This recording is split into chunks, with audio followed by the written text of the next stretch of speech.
welcome back to Deeper Than Most, guys. I'm your host, DJ. And I'm your host, Sav. We're on episode 69. 69. Let's talk about sex, baby. We have a lot of things in store for this episode, so you're definitely in for a treat. This one is going to be a blast. We also have a special sex-inspired cocktail to go along with the episode. But before we get into sex and our Q&A, as well as something else, we want to show you guys how big Mango has gotten. And if you don't know who Mango is, it is our Monstera plant. He's huge, you guys. Yeah, if you can't tell, he's huge. All of these are this is his newest leaf right here. Very big. And he has a root growing out right there. Yeah, we call it his dick. How fitting. How fitting. Alright, so let's get into it. We have broken this episode up into a couple of different parts. 3 parts to be exact. And it's going to be a wild ride. So, buckle in. But before we get into all of that, let's show off these awesome drinks. Hell yeah. We have some B-roll footage, but we will raise our drinks. I made these and I was just throwing shit together. But I decided to call this Sex on the Beach in Miami because we used Malibu rum and some other ingredients. I think it definitely resembles water and kind of sand and the clouds. What? Ooh, that's good. A little too good. We hope you guys are sipping on some tea, some water, coffee, liquor, whatever makes your heart content, some wine. But yeah, drink something up with us. Go ahead and snack with us. And let's get into sex. Yes, and for our first segment, we have sex quizzes. You know, we love BuzzFeed on this podcast. Guilty. Definitely do. Yes. So for our sex portion, I feel like we can have a free discussion about just our thoughts and feelings on sex overall. But for our sex portion of this episode, we're going to do 3 different sex quizzes. And I'm really excited about these because they're pretty interesting. And BuzzFeed be promising a lot with these quizzes. I'm going to just say that. They do. So our first quiz is, what is your sex IQ? Now, quick side note, a little backstory about your host, Sav. Before the pandemic started in 2020, I have war flashbacks. Thinking about that year. But before, during 2020 and a little bit before that, I was working at an adult entertainment store in Washington called, I'm not going to say the name. But yeah, in Washington, and I absolutely love that job, one of my favorites, but I really learned a lot about sex, a lot about myself, and as well as just learning how to educate other people on sex and how to please yourself and do it safely and correctly, because there is a correct way to do it. But I feel like that job definitely served me well, and I would go back to a job like that. Hands down, favorite job. It was such a great work environment. But enough of all of that, so let's get into this quiz. And our first question is, how big is the average erect penis? And your choice A is 5.5 to 6.3 inches, which is 14 to 16 centimeters. 6 to 6.5 inches, which is 15.2 to 16.5 centimeters. And C, 6.3 to 7.2 inches, which is 16 to 18.3 centimeters. All right, I know what I'm clicking. Oh, it tells you right then and there if you're correct or wrong. So I do have an upper hand because I did work at a sex store. So I'm assuming that I'm going to do really good on this quiz, but ain't no telling. I might fuck up. Who knows? But I got this first one right. Nice. I did too, actually. Oh, really? Yeah. I didn't know that you would know that. No, I didn't work in an adult store, but I did I do my research. I'd be curious about this type of stuff all the time. So yeah. And the correct answer is 5.5 to 6.3 inches. According to the NHS, a penis would only be considered unusually small if it was less than 3 inches long when erect. which makes a lot of sense. Question 2. Which form of contraception is most effective? You have the male condom, female condom, contraceptive pill, and the diaphragm. There's other very effective contraceptives out there. Yeah. These aren't the only options. There's a huge array of contraception. But let's go ahead and pick our answer. Oh shit. I got it wrong. Oh wow, I got it right. Oh wow. Okay. Well, go ahead and say what it is. The correct answer is contraceptive pill. According to the NHS, the combined contraceptive pill is more than 99% effective when taken correctly. For male condoms, it is 98% and 95% for female condoms, and 92 to 96% for diaphragms. Okay, so that's where I fucked up. Because I knew that male condoms were like high up there. But I did not know that the pill like claims 99%.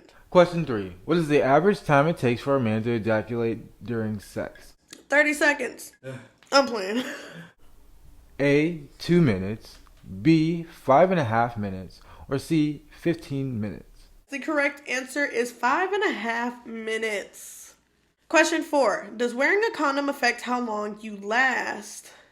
Yes. Oh, no, it doesn't. Whoa, I got it wrong. Yeah, you're right. And it doesn't. Literally. Question number 5. The average clitoris is the size of a pea, a lime, or a courgette?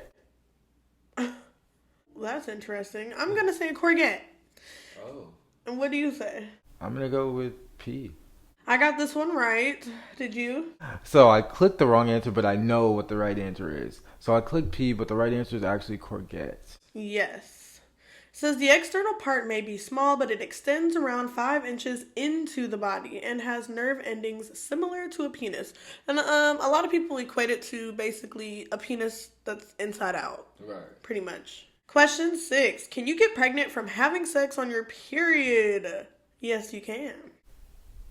I agree. I think you can as well. Well, actually, yeah, it's proven that you can. Yeah. Question number 7. Which of these items of clothing can help achieve orgasm? A t-shirt, B, knee pads, or C, socks? I'm going to go with socks. Correct. It is socks. Question 8. Is it possible to orgasm just from nipple stimulation? What do you put? I'm going to go with yeah on this one. The correct answer, it is. Some people do experience orgasm from nipple stimulation alone, says Debbie Herbernick, PhD author of The Coregasm Workout. Question number 9. What percentage of people claim to have faked an orgasm? A, 90% of women and 15% of men. B, 70% of women and 30% of men. Or C, 50% of women and 50% of men. I'm going to go with A, 90% of women and 15% of men on this one. Same. And we were wrong.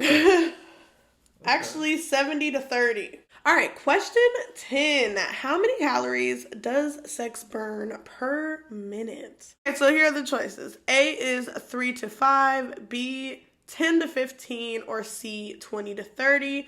And I'm going to put 20 to 30. Okay, I'm going to go with B on this one. Okay, and I'm wrong. I'm wrong as fuck. Yeah, I was way off. The correct answer is A, 3 to 5. According to this study by PLOS1, men burn an average of 4.2 kcal per minute, while it is 3.1 for women. What is kcal? Probably potassium. Potassium? And question number 11. What percentage of women have lost their virginity by 16?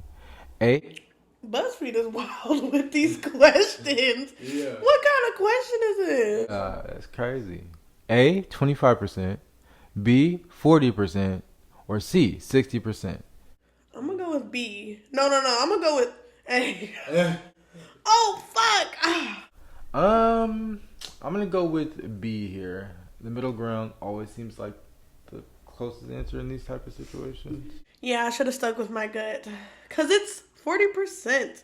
According to the Kinsey Institute, for men of the same age, it's 37%. Oh, wow. Which is weird that it's lower. Okay. Yeah, it is very weird that it's lower. I expect it to be a little higher than that. Yeah. Question 12. What is an orgasmia? A. Regular difficulty reaching orgasm. B. Having multiple orgasms. Or C. Squirting during orgasm. Whoa, these are graphic. What? I've never heard of this term. But I'm going to say B. Having multiple orgasms. Oh. Okay. I'm gonna go with A. Oh wow, the correct answer is regular difficulty reaching orgasm. According to the Mayo Clinic, anorgasmia is a medical term for regular difficulty reaching orgasm after ample sexual stimulation causing you personal distress. Question number 13.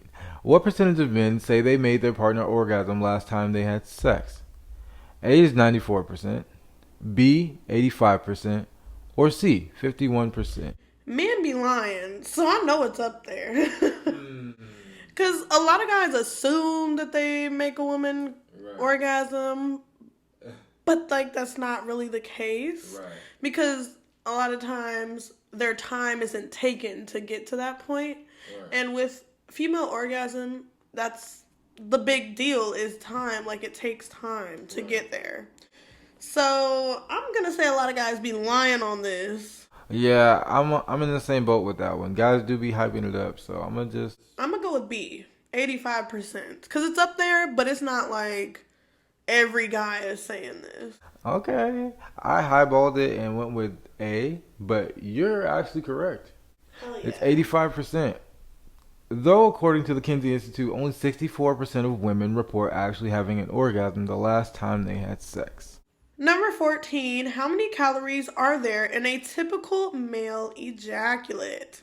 A, 40, B, 10, or C, less than 1? Ooh, now I genuinely don't know this answer, but I'm going to go with B. Me too. And we are wrong. It is C, less than 1. According to this study, there's about 0.7 calories in a typical ejaculate of 3.4 milliliters. Question number 15. When was the first electrical vibrator produced? A, 1902, B, 1950, or C, 1969? How the fuck? I don't know. I'm going to say B, 1950. I don't know, though, because 1969 seems very, like, direct. Like, yeah, it was this specific year. But, like, that could also be 1950. Right. I'm going to go with 902 because maybe they're just trying to joke around with the whole 69 thing. Yeah. And 1950, I don't know. I just don't feel like... Well, you're right with 1902. Oh. According to this advert for La Vida Vibrator. And it gave us our overall score out of 15. Ooh-wee. And I did terrible. I did terrible, y'all. But these were like weird questions. But it did say I scored better than 20% of all other quiz takers. It says, oh balls, your sex IQ is pretty low at the moment, but there's always time to learn. You just have to try harder next time. I got 10 out of 15. Okay, on to the next quiz. What does it say about it? It says, you're a sexpert. You really know your stuff. Your sex IQ is so good that you should be in a sexy version of Mensa. Anyone who gets to experience your expertise is clearly very lucky. Impressive. And what percentage did you score higher than most people? And it says you scored better than 85% of all other quiz takers. Damn, my shit only said 23%. So now we're on to our second quiz, which is tell us your star sign and we'll reveal what you're like in bed. So, if you guys don't know, I'm a Scorpio. Woo. And I'm a Taurus. Hell yeah. So let's see what they got to say about us. We're polar opposites, so let's see. This one isn't necessarily a quiz. It's just trying to review what we're like in bed through our zodiac sign, I guess. Right. Well, so I guess we could see if this is accurate. Yeah. To how we personally feel we are in bed. So mine is Taurus, and it reads, when it comes to love and commitment, no one is more serious than you, Taurus. The majority of you are already booed up and enjoy having very vanilla sex, but don't feel too bad about that. Almost a quarter of you are interested in trying open relationships, and maybe it's time to try that. And, ooh, or maybe it's time to try that menage a trois. Do you think it's accurate to you? I don't think I enjoy vanilla sex because I'm always open to try like new and fun things. Yeah. So I would say they're wrong about that. Or I guess it can be considered vanilla to somebody else who's into more extreme, like, sexual activities than you are. Vanilla is very subjective. What's vanilla to you is not vanilla to somebody else. Mine is Scorpio. The best way to describe your sexual side, Scorpio, is fun but efficient. You love using cuffs and restraints. I'm sorry, but this is accurate. You love using cuffs and restraints, and you have the most luck out of anyone when it comes to scoring a partner through a dating app. But you're also the most likely of all the signs to think foreplay is overrated. Boring. Well, let's break this down real quick. Yeah, I would say I'm fun. Efficient, definitely. Work smarter, not harder. Cuffs and restraints. Yeah, like, that's something I enjoy, for sure. Like, I'm not opposed to it. It says I have the most luck when it comes to finding somebody through a dating app. I would definitely say this is true. I've been on dating apps before, and yeah, them inboxes be flooded, but not for long. Like, nothing sticks, Right. I feel like that's just how dating apps are, though. Yeah. And then also thinking that I'm the most likely to think that foreplay is overrated. I enjoy foreplay. I don't know. I don't think it's overrated. Right. I think it's very important, actually. Like, how do you expect to get things going if you don't start somewhere? Exactly. So that was quiz number 2. So our third and final quiz is these simple yes or no questions will reveal if you're good at sex. Ooh, how accurate do you think this one's going to be?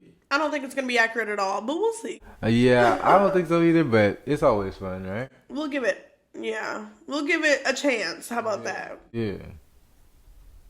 So our first question goes, all right, let's start easy. Do you like fruit? Yeah. Definitely. Who don't? Ooh, this one's made for me. Question 2. Do you like cheese? Hell yes. I love cheese. Question number 3. All right, now that you're relaxed, do you like foreplay? C. Yes. Do you like lube? C. Yes. Do you like sex toys? Yeah. Yes. Do you like role play? Yeah.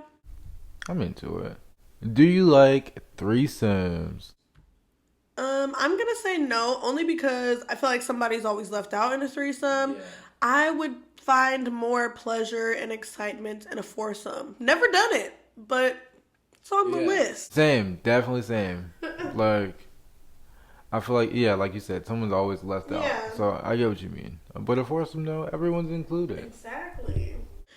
Do you like anal and anal-related things? This one, it's kind of like a gray area. Like, I enjoy it, but, like, it's got to be the right moment, right time. That's right. So I'll say yes, but, like, to an extent. Yeah, I'd say that. Would you say you're adventurous in your sex life? Yes. Yeah. Also, if there's any family watching this episode, why are you still here? Hey, man, look, I'm glad you support me. Get out. Yeah. Are you a virgin? Yes. The answer's always yes. Definitely. I'm playing. So, that was it. Okay, so mine says, you're amazing at sex. You are the best at sex, but you probably already knew that, huh? Yeah. You're spicy, feisty, and always ready to try something new to keep that fire on and popping. Now go off into the distance and, I don't know, live your best protected life. Have fun with it. That's nice, because we got the same thing. Oh, sweet. Okay. All right, and now we're going to get into part 2 of today's lovely, sexy episode. But before we do that, we have another cocktail for you. And this one is called the Pink Pussy In in Miami. Miami. So DJ is gonna do the lovely honors of reading off our Q&A questions. We've been asking you guys for about a month to send us Q&A questions for this very moment. Little did you know. And we did say that we are going to shout out the username if your question was sent in on Instagram. And we do have a couple of them that are anonymous. So let's get into this Q&A. This is our second Q&A on Deeper Than Most. It is, actually. That's insane. Our first Q&A, we did a giveaway with it. And we're thinking about doing another giveaway this October. You know, just in the spirit of things. Hell yeah. Our Q&As are always fun, too. You guys always ask amazing-ass questions every time we do a Q&A, which this is only our second time. But the first time, if you haven't seen that Q&A, we'll have it linked specifically in this episode. The questions were amazing. And I feel like this go-around, there's some good-ass questions, too. So our first question comes from Instagram user Floors134. And it reads, when will the video about the Buffalo incident be uploaded? Ooh. And for those of you that don't know, she's referring to the grocery store shooting in Buffalo, New York. Yes. Now, we did say we were going to talk about that soon. Right. And it's coming very soon. It's going to be within the first half of, like, the 70s in our episodes. Oh, yeah. So, like, between 70 and 75, it's going to be coming up in the next couple of weeks. So we will be covering that very soon, as well as the Uvalde school shooting that happened, like, right after. Yeah. So we will be covering both of those very soon. Keep an eye out for those, and thank you for that question. That was a very good one. It's a great question, actually. Because we did say specifically that we will be covering those soon. And yeah, that was like a month ago. Our second question comes from Gloria Wright, and she's also another Cosmonite from Instagram. And her question reads, thoughts of Georgia Guidestones and conspiracies. Ooh, Georgia Guidestones. I don't know. I personally haven't heard of it, but upon doing a little research, I found that they're like a roadside tourist attraction in northeastern Georgia. Interesting. Yeah. I've never heard of those. I've never heard of that either. I think it's kind of cool, actually. So I found an article by Daniel Arkin, and it says the Guidestones should be smashed into 1,000,000 pieces and then used for rubble for a construction project.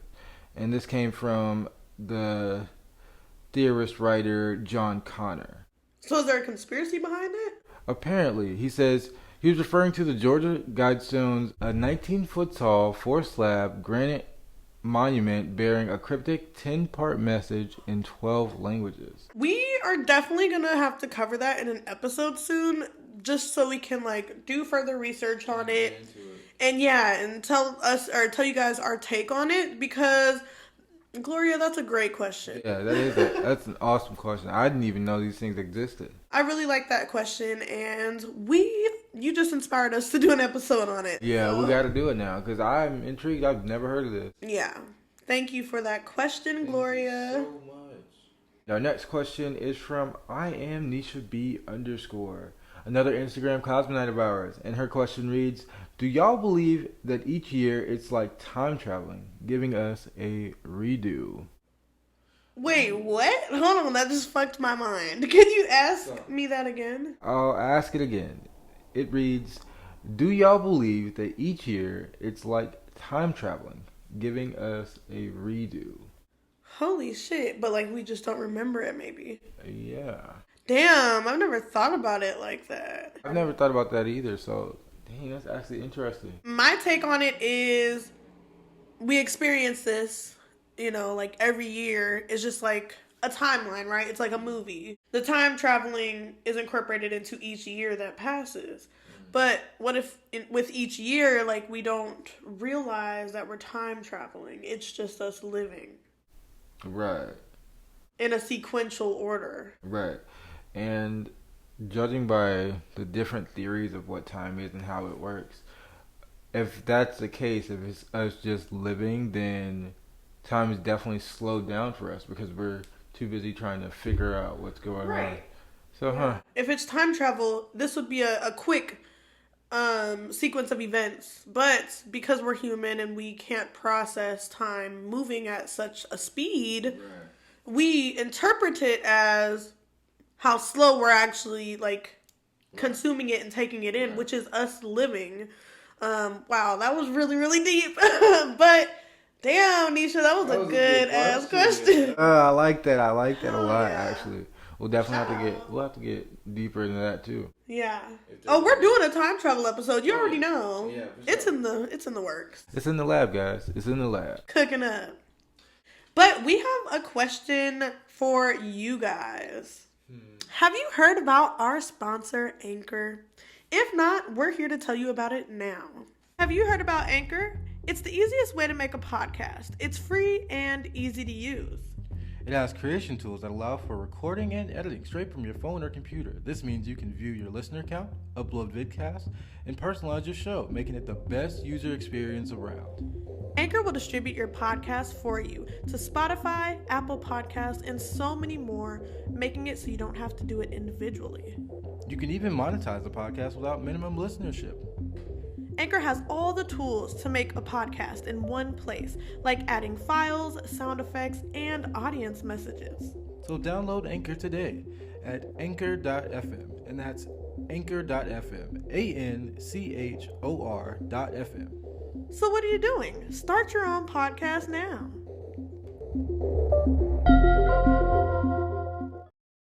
And we're back. Like a sexy butt crack.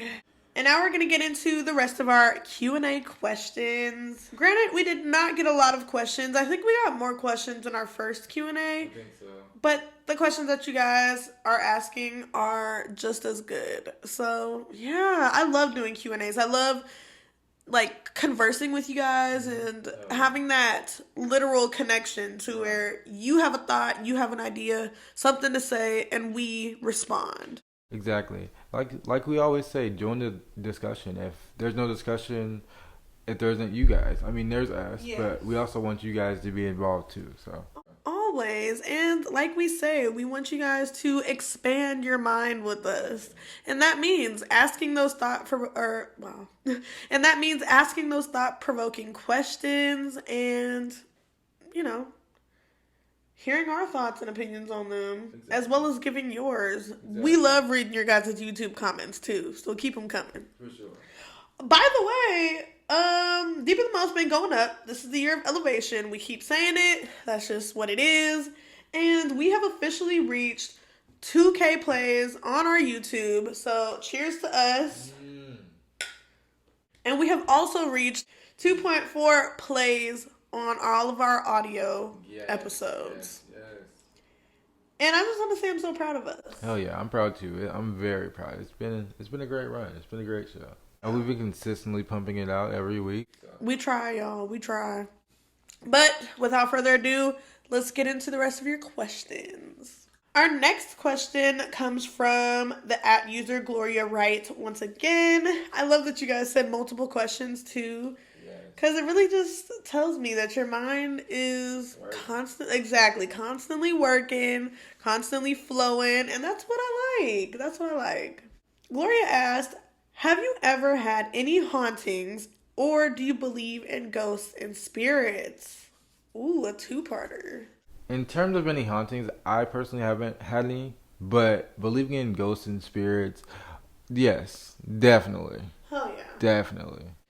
I can agree. I haven't personally been haunted. I've heard of like paranormal things going on in my household. Like my mom would constantly talk about that. She would say I had a portal to hell in my closet. Oh wow. Yeah, my mom. Yeah, that's just a whole nother story.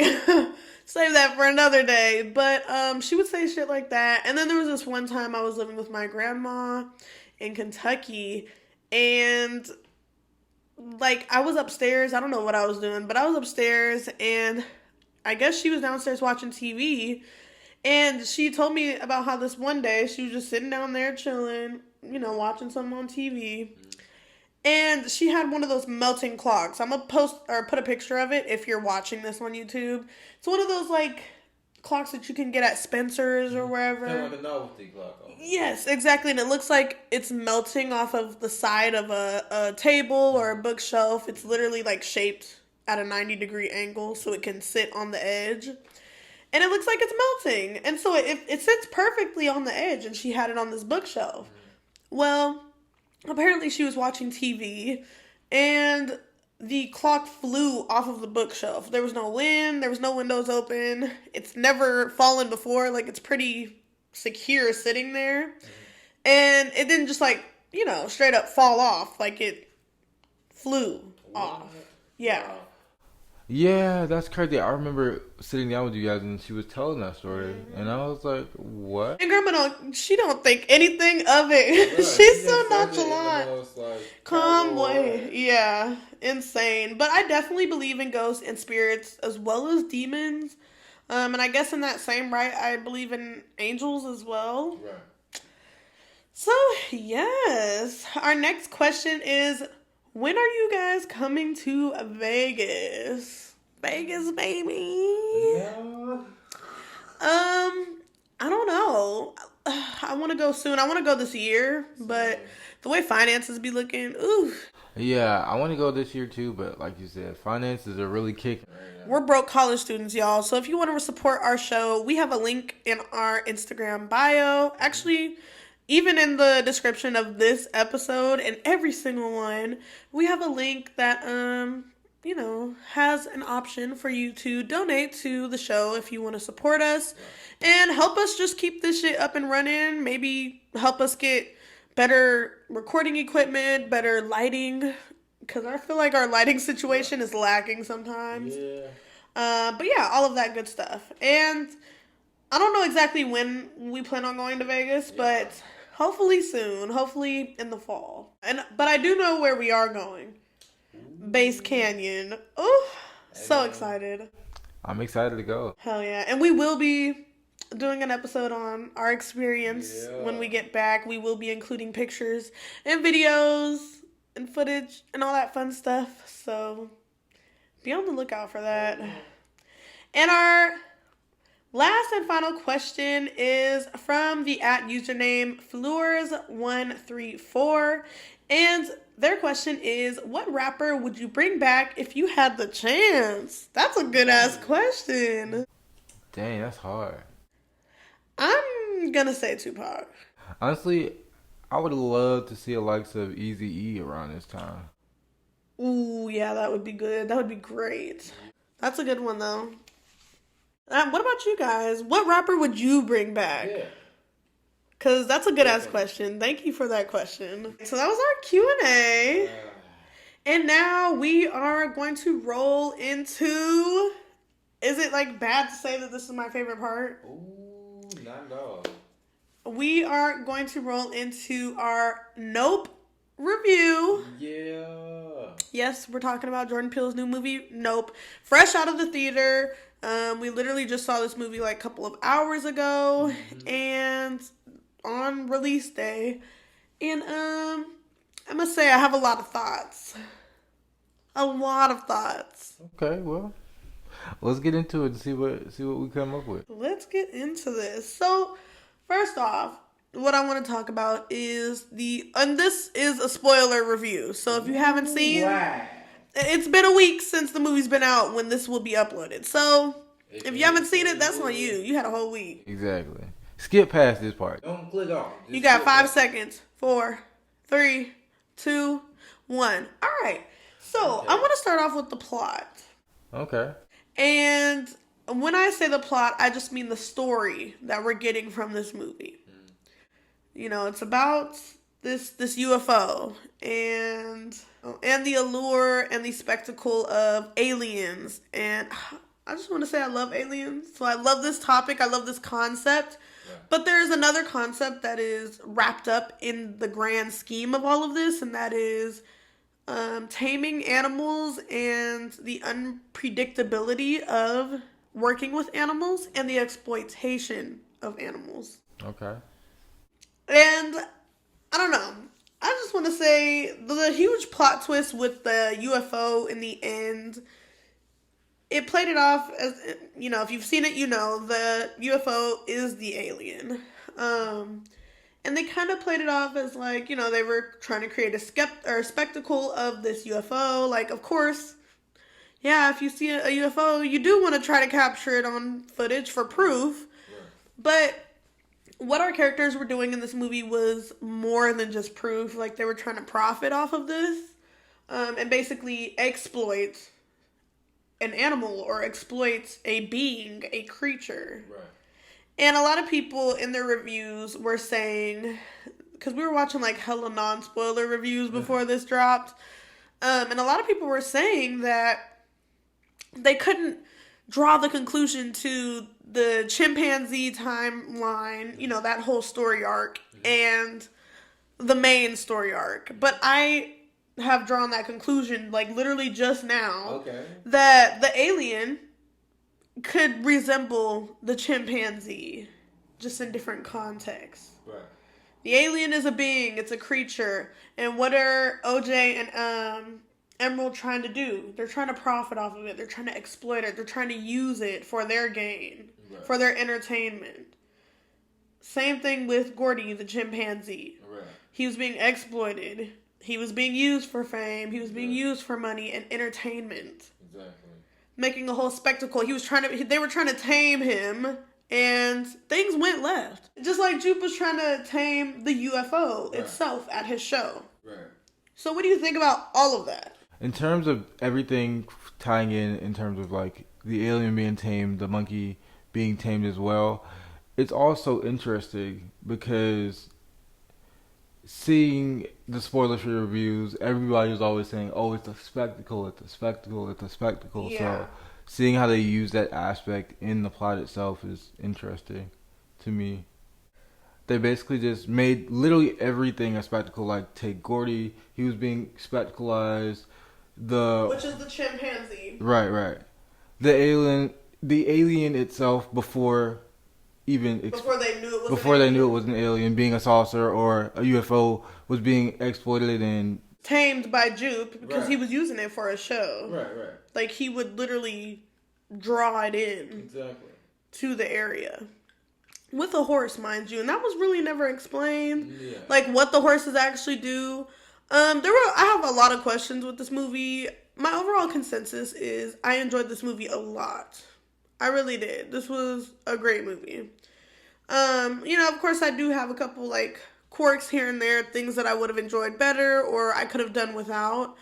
But a lot of people didn't like the chimpanzee storyline, but I really enjoyed it because it was something different, and I feel like it did tie into the main plot line, but you just got to think about it a little bit, Yeah, it's a very critical piece. Like, there's a lot of shocking stuff in there, so you have to, like, process it all to understand it.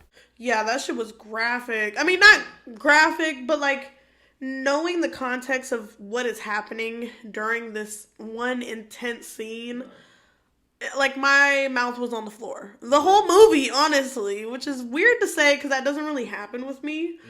But I don't know if you, like, glance over at me at all, but my mouth was just open in awe the whole time. I was just like, no, is this really what I'm watching? Like, whoa, what is going on? Like, because remember we had theories about this before we watched the movie. I was wondering, how are they going to execute a monkey attack?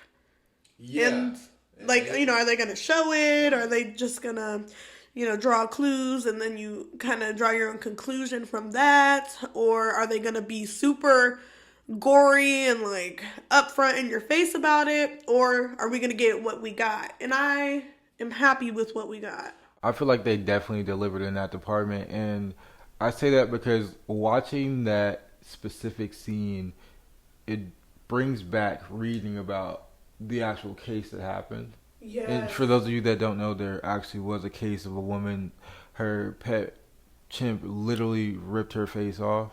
Yeah. So it really brought that memory up, and it was, I say it was very well shot, very well done. Yeah, I think they didn't overdo it, and they gave us enough at the same time. Because it's something where it's like, oh my god, you have to, like, see it to believe it. You know, like, I don't know, like, how can you imagine something like that? But yeah, I don't think there was anything wrong with the chimpanzee storyline. One thing that did stick out to me though was the shoe. The lady's shoe. Why was it like standing straight up on its own? Yeah. The only thing on set too. Yeah. While all this chaos is going around and the monkey's literally like jumping around and he was like pounding this woman, he attacked the man, like, oh my god, it was very brutal. Very brutal. Yeah, it was terrifying. It's very hard to watch something like that when even in CGI. Yeah. And just watching that monkey like do what it did, and there was no, I don't even think there was a score during that scene either. No, it was silence. It was just sounds. Yeah.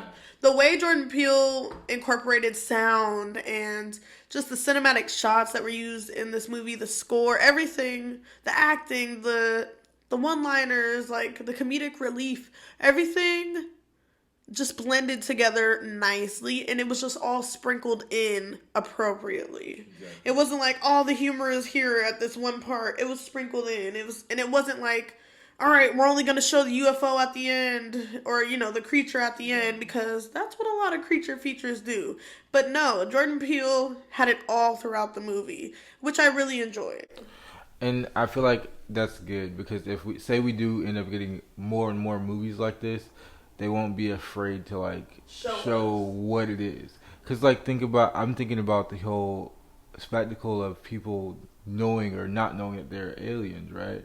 Yeah. So I think for the society we live in now, everyone's kind of aware that there may be other beings out there. So Jordan was like, okay, let's just have it shown throughout the movie. So now it's a regular thing. So it's like desensitized like everything else. Yeah. But what really got me was the UFO wasn't even a UFO. Yeah. It was the alien. Yeah, which was threw me for a loop. A very interesting take. I've never seen that before. Same, yeah. One thing I really loved about this movie was the acting from all the actors that we got, side characters included. I think everyone did a very great job. I think Keke Palmer had the strongest performance out of everyone. Agreed. But Daniel did a great job too. Yeah, I think Keke stole the show. And Brandon Perea, I feel like he just stole the screen every time he was on. Like, he really just stole every scene. My favorite scene with him was him talking to OJ's character about his ex-girlfriend. That shit was hilarious. It was great. And a lot of people were comparing this movie of Jordan Peele's to be his version of Jaws or his version of Signs. And I could see both of those as being inspirations for this movie. However, I still think that he did something completely different with this. And I think the different thing is showing the creature and how it actually works and what it does. Right. As opposed to most other creature features where, like you said, they show the big reveal at the end. Yeah, like the last 10, 15 minutes. Yeah. Cloverfield, for example, doesn't show the creature a lot. It shows it, but not a lot. Right. One that shows it a lot would be like King Kong or Godzilla. Mm-hmm. Those ones show the creatures a lot. Right. Or even Jaws, for example. What would you rate the movie overall? And that's just on a scale of 1 to 10. With 10 being being the best. Get Out level type shit. 10 being Get Out and 1 being Annabella. Annabella was terrible. What the fuck? Oh my god. I'm sorry. I did not mean to say it like that, but I did not like Annabella. That was a waste of money. And we didn't even see it in theater. We fucking bought that shit on TV. But I'm gonna give it a solid 8 out of 10. Only because I feel like some of the sequences just felt out of place for me personally. I don't know. Some of it just felt like the sequence was throwing me off a little bit. Also, I wasn't a huge fan of the... What is it? Section markers or whatever? Oh, the chapter markers. Yeah, for the chapter mark. Yeah, I wasn't a huge fan of the chapter markers. Just because I felt like as soon as they got off of the screen, I completely forgot what the chapter was titled. You know? Yeah. it was like, what was the point in showing me this if I'm gonna forget in the next 5 minutes? Right. And honestly, I now that I'm like thinking about it, this film was a lot of different things. It was a spectacle. It was like something different, but I feel like it was there were some satirical elements in there, like even with the order of things and like the title cards flashing by. I get what you mean, where it's like, okay, you flashed that to me, but now I don't even know what it How was that about. connects. Yeah, I don't even know what it's about. So Yeah. I can agree there.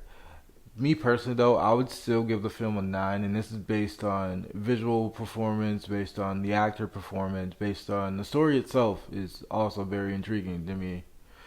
The only reason it didn't get a perfect score is because there's plot holes with Jupe, and I want to know more. Hell yeah, that deserves its own like spin-off, or it really should have been its own story, and they should have just unraveled it even further, like give us more context. There could have been a lot of good material to go with that storyline. Um but overall consensus, do you say that this is Jordan Peele's best movie out of the three? Or rank them? Okay, so I'll give you both. So, in terms of it being his best film out of three, cinematically, yes, because the film was shot in IMAX and it was a beautiful experience. I think that was a given just because of his budget and who he was working with. He was working with Universal Studios. Right. I don't think he had those resources during the time of Get Out. Right. And Us, yeah, he was like working his way on up there, making his connections. But like this kind of solidified, like, all right, this is the quality that I was striving for. Now that I'm here, this is what you're gonna get. As far as like cinematic elements, musical scores, all of that. In terms of how he picks his actors and how he goes about his storytelling, I would also say it's very high up there. I think he does a great job. Get Out was an amazing film. That concept was different. I haven't seen that. And again, this is something I haven't seen, so I'd say it's pretty high up there. So if I were to rank these three films that we've gotten from Jordan so far, I would say Get Out's definitely top of the list. It was his first feature film, and we were trying to see what he was bringing to the table. Right. And he then rocked the motherfucking table. Okay. yeah, he built it, brought it, all the materials, the table, he got it. Yeah. My second one would have to be. I'm gonna go with this one. I'm gonna give this one second place. And again, that's mainly for like the cinematic elements. But he also he used some other like I guess you could say repeat actors like in Daniel Kaluuya. Great choice. Awesome choice. I think he does good with his casting. And it was nicely produced. So I'll give this one second place, and I will throw Us in last. Not saying that it's not a great film. It's a wonderful film. The concept is also something I really haven't seen much. But I think the other two are just stronger. I couldn't agree more. I would have the exact same ranking and pretty much the exact same reasons why. Us was great. It was different. But it's not something that I would necessarily find myself rewatching before Us or Nope.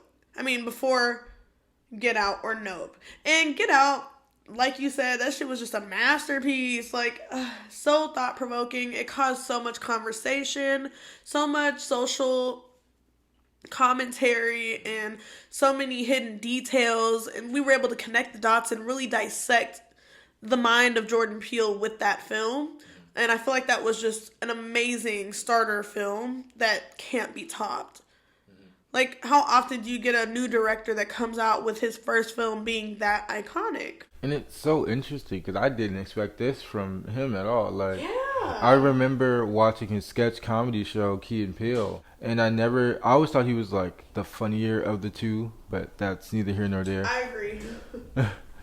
And so it was always interesting to see, like, and I always would think, like, what happens if these guys split up? And to see that this is what he came up with, and, like, this is what he brought to The the world. world. Yeah.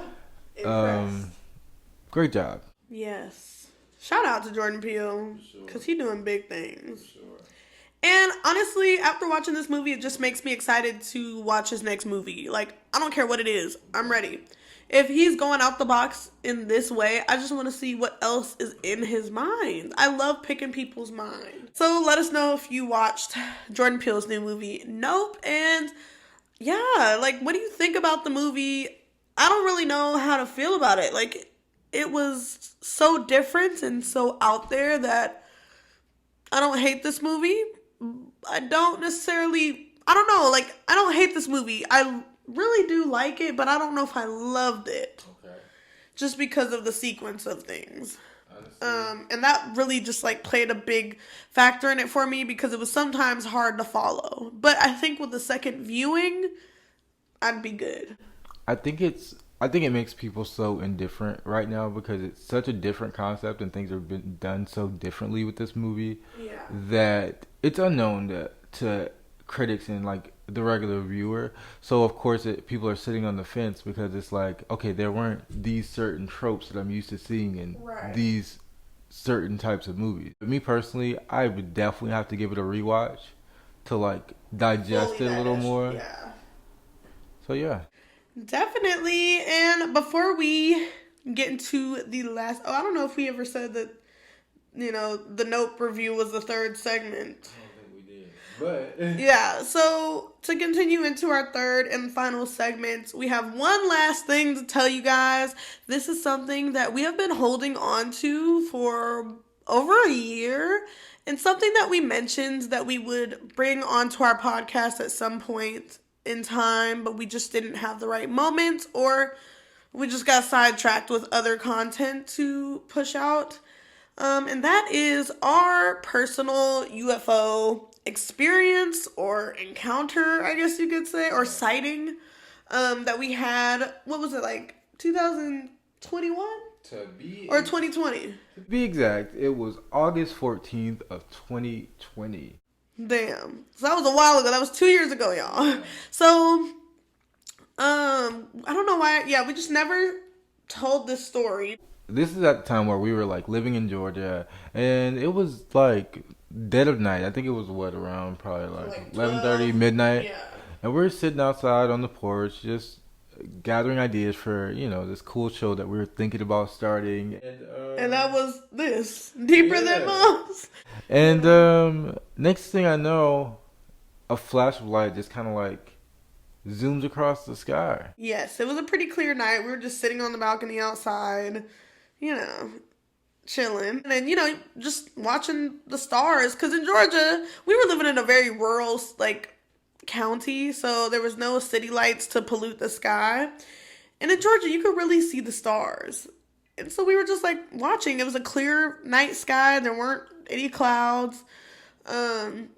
And yeah, this flash of light literally beamed across the sky. It was not a goddamn shooting star, okay? No. It wasn't an airplane. I don't know what the fuck it was. It was but like close but far at the same time. Yes, exactly. And the crazy thing was, like, it literally, like, you could see, when you're looking at the sky, you could see the sky. It's not like a picture where the corner's cut off. Like, no, you could see the sky. We were literally, like, looking off into the sky, and just somewhere in the middle of the sky, it, like, showed up, and then, like, sped across the sky and disappeared. Like, it flashed brightly and disappeared. It didn't, like, come from, like, somewhere far away or anything. It literally, like, just popped up out of nowhere. It was very weird. It wasn't like a shooting star, because I've seen shooting stars. And they moved slower. It was too fast to be a shooting star. It wasn't a plane. There were no lights. No blinking lights. And it was too fast to be a plane. It was insane. And, of course, we didn't have any cameras out ready to film this and make a spectacle about it. But I did immediately go on Facebook and just write out our experience and what happened, just to have it in writing, or just to have, like, the proof that this happened to me on this day, this year. Because, man, that was an experience, and it was so quick. Yeah, it was a very interesting experience. It reminds me a lot like the scenes in the movie where all the characters, like, when the UFO does come and it gets dark and everything starts freaking out, everyone just, like, spectacles and, like, looks. That was my reaction. Like, I didn't know what to think. I saw it and I was like, wait. Yeah, we were kind of just like, it got silent. We were just like, whoa. We stopped everything, stopped the conversation, all of that. And you know what's funny? I don't know if you remember this, but we used to see shit like that in the sky quite often. Like, it was more than this one time event. But that one was just so, I don't know. I think that was our first time seeing that, for one. But also, it was just so out of the blue, so unexpected, and just so quick. It came and it went. And if we weren't looking at the sky at that time, we would have never seen it. Right. So it was almost like we felt lucky that we got to see it. Right. And it's crazy because it happened, what, 2 or 3 times, actually. Yeah. In that same, and once in the backyard, too. Yeah, in that same area. So, I don't know, man. It was very interesting. The first time, to me, it felt like whatever's up there kind of like missed the button or like pulled the page back too far and then said, oh shit, I gotta like get away from here. Yeah. Yeah.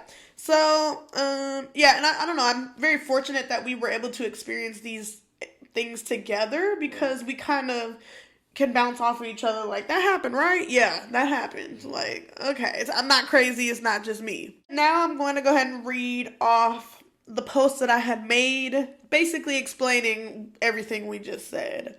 But this was like word for word verbatim.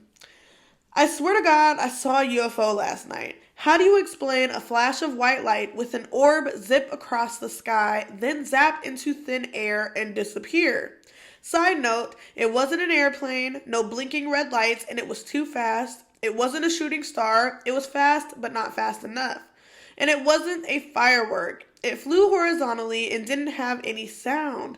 Also, I immediately got emotional and started crying as if it had influence on my emotions. Please help. I don't know how to explain what I saw. I'm torn between aliens or time travelers. Literally, I forgot. This shit brought me to tears. It was a very emotional experience. Well, yeah. And you were looking at me like, bitch, why are you crying? And I was just like, oh my God. Like, literally, I don't know. In awe. Like, just your body's natural response was shock. So that's what you did. Yeah, and like, I wasn't scared. I didn't feel unsafe or anything like that. But it was just like an overwhelming amount of emotion. I don't know what emotion. It just felt like blank in a sense. But it was just like an emotion of being in awe. But it was so overwhelming. And like I said, that's your body's natural response. So maybe it's one of those things where it's like, you've always heard about people seeing this type of stuff, and then you finally see it yourself, and you're like, oh my fucking God. Like, this is it. I finally seen it. Yeah. That is how I felt. It was very crazy. And reading back on this, with me saying I'm torn between aliens or time travelers, now thinking back on it 2 years later, what do you think it was? I'm going to say aliens for sure. I agree. And the reason I would say alien is because time travel, I feel like it would have been a little different. I don't think it would have just like popped in the sky. I think it would have been like maybe literally out of thin air, like right in front of us. It could have been them passing through this year. Could have been, but I don't know. I'm just saying, I feel like it just would have showed up in a different way. It definitely seemed more UFO-ish. Like, it was literally a white orb. It wasn't like a yellowish bright light. It wasn't like a star. Like, y'all, I don't even know how to explain it. I'm getting worked up just thinking about it again. It was a clear, bright, white flash of light in an orb. Like, there was no mistaking it. Like, and it didn't have, like, a trail behind it. Yeah, there wasn't a tail. So, like, you get, like when I say it was close but far, like, we had a very vivid, very clear view of what we were looking at, and then it just disappeared. It was close enough to see, kind of like how you can see planets in the sky, and you can tell, like, oh, that's a planet, or, you know, like a bright ass star. It's just like right there, like a star that sticks out because it just feels closer. Like, it was in view like that. It wasn't like hella far. I don't even know how to explain it. Like, it was in the sky. But it was there. Like, you could see that shit clear as day. Insane. Yeah. It's beyond insane. It's kind of scary, actually. It is. After seeing the movie, it's like, oh, what if... And what's even crazier was that was a clear night sky. Yeah. And there were no clouds. Right. Yeah, that was our experience back in 2020. And haven't experienced anything else like that since. But it makes me want to like go on a Stephen Greer like Yeah, go like look for expedition. it. Yes, exactly. Or just go to the mountains and just see what I see. Honestly, I didn't even know how to feel. It was mostly awe for me. So it was like, and again, it was that realization of holy shit, did I like just see See a that? Like UFO. I just saw that. And I like how we immediately after were like, was that a UFO? Yeah, it's like we experienced that for the first time, like together, and it's just so interesting because now you have someone to back you up. If people are like, "Oh, you're crazy. That's not real. That doesn't happen." I'm like, no, I Yeah. saw it too. And for me to make a post about that shit on Facebook, I was not taking that shit lightly. Like, I wouldn't just post about it if I wasn't sure. Pretty sure that was something out of this world. I've never seen anything like that. There's nothing to explain what it could have been. Because if it's a shooting star, that shit doesn't just zap out of thin air. Right. It does not. So, same thing with an airplane. It just did not make sense Right. at all. It's fucking creepy. If aliens come down to Earth, y'all, don't say we didn't warn you and give you a heads up. That's all I'm gonna say. And with all that being said, that's been our super secret alien story and our review of Nope. Did you guys watch the movie? If not, then I highly recommend checking it out at least once. At least checking it out one time. It's worth the theater ticket. For sure. IMAX. Also, have you guys had any experiences like that? Or anything like worse or close? Any close encounters? We want to hear your stories. But now we're gonna get into this wiggity wiggity wind down. And our first one is, what's something you learned about sex today regarding yourself? So I guess it could be something you learned about yourself and sex, or just something that you learned about sex in general. And I'm gonna say the average amount of time it takes for a guy to have an orgasm is like 5.5 minutes. I thought it was 2 minutes and some change. You're not alone. I was actually surprised that I got that right. I completely guessed on that one. Damn, that bullshit show is kind of interesting. Yeah. So is that something you learned? Yeah, no, that I would say that's one of the things that I learned. And then I think the other one is like the fact that there's no what was it? Like protein or like nutrients in male ejaculation. No calories? No calories. Yeah. I think that's interesting. One down number 2. Would you watch Nope again? More specifically, in theaters. With that IMAX experience, knowing what it is, and having seen movies in